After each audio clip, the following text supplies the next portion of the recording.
সুন্দর দাঁত আমরা সবাই চাই, কিন্তু এই সুন্দর দাঁতের পিছনে কিন্তু অনেক টাকা খরচা করতে হয়। তারপরেও কিন্তু ঠিকঠাক করে আমাদের দাঁতের সৌন্দর্য বাড়ে না।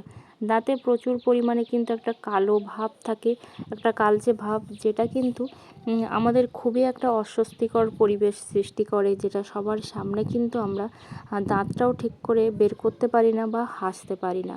এখানে আমি খুব ঘরোয়া উপায়ে কিভাবে তোমরা দাঁতের যে কালো ছোপ সেটা তুলবে, সেটাই কিন্তু আমি আজকে তোমাদের সাথে শেয়ার করব। তো এখানে এক টুকরো আদা নিয়েছি আমি, যেহেতু আমি অল্প করে বানাচ্ছি।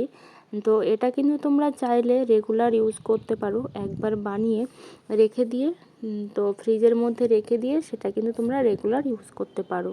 আর না হলে কিন্তু সপ্তাহে তোমরা 2 দিন কিংবা 3 দিন ইউজ করতে পারো, কিন্তু যত বেশি তোমরা এটা ইউজ করবে তত বেশিই কিন্তু কার্যকারী হবে।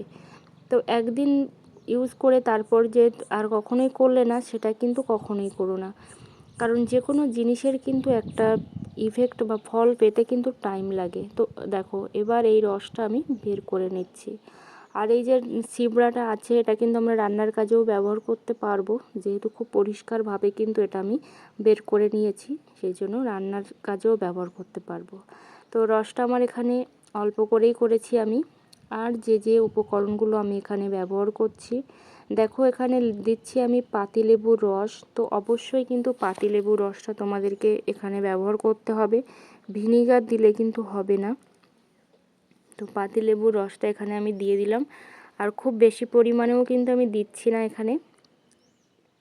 তো এইভাবে খুব সহজে তোমরা দাঁতের যে কালো ছোপ কিংবা দাঁতের যে দুর্গন্ধ, তারপর অনেক সময় দেখবে যে তোমরা দাঁতের মধ্যে একটা কিন্তু মানে কেমন একটা থাকে আঠা আঠা মতো, সেগুলোও কিন্তু উঠে যাবে। এখানে নিয়েছি আমি কোলগেট। তোমরা এখানে কোলগেট কিংবা টুথপেস্টের যে পাউডারটা থাকে সেটাও কিন্তু তোমরা এখানে নিতে পারো। তো আমার কাছে পাউডারটা নেই, সেই জন্য কিন্তু আমি এখানে কোলগেটটা ইউজ করেছি। খুব বেশি ইউজ করছি না, কতজন মানুষ ইউজ করবে তার উপরেই কিন্তু ডিপেন্ড করে তোমরা প্রত্যেকটা জিনিস কিন্তু নেবে। তারপর একটা ব্রাশের সাহায্যে দেখো এইভাবে কিন্তু খুব ভালো করে আমি এটাকে ব্লেন্ড করে নেব। এইভাবে খুব ভালো করে ব্লেন্ড করলে দেখবে এর কালারটা কিন্তু আস্তে আস্তে চেঞ্জ হয়ে যাচ্ছে। তো এইভাবে তোমরা সপ্তাহে 3 দিন কিংবা 4 দিন করতে থাকো, দেখবে তোমাদের দাঁতের সৌন্দর্য কতটা বেড়ে গেছে। তো দাঁতের মধ্যে যে একটা লালচে ভাব থাকে, কালো কালো ভাব থাকে কিংবা দুর্গন্ধ থাকে, সেগুলো কিন্তু এক নিমেষেই চলে যাবে। এগুলো ইউজ না করলে তোমরা কেউ বুঝতে পারবে না। তো অবশ্যই কিন্তু তার জন্য তোমাদেরকে এইগুলো ইউজ করতে হবে। আর এটা কিন্তু কোনো রকম কেমিক্যাল নয়, বাজার থেকে কোনো পয়সা খরচা করতেও হচ্ছে না কোনো জিনিস কিনে। তারপরে দিয়ে দিলাম লবণ। যে লবণটা আমরা রেগুলার বাড়িতে ইউজ করি, সেই লবণটাই কিন্তু এখানে আমি ইউজ করেছি।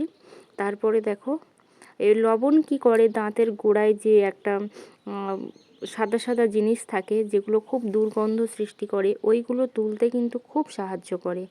এবার দেখো এভাবে আমি ব্রাশ করে নেব, যেমন আমরা নর্মালি ব্রাশ করি তেমনভাবেই কিন্তু ব্রাশ করে নেব।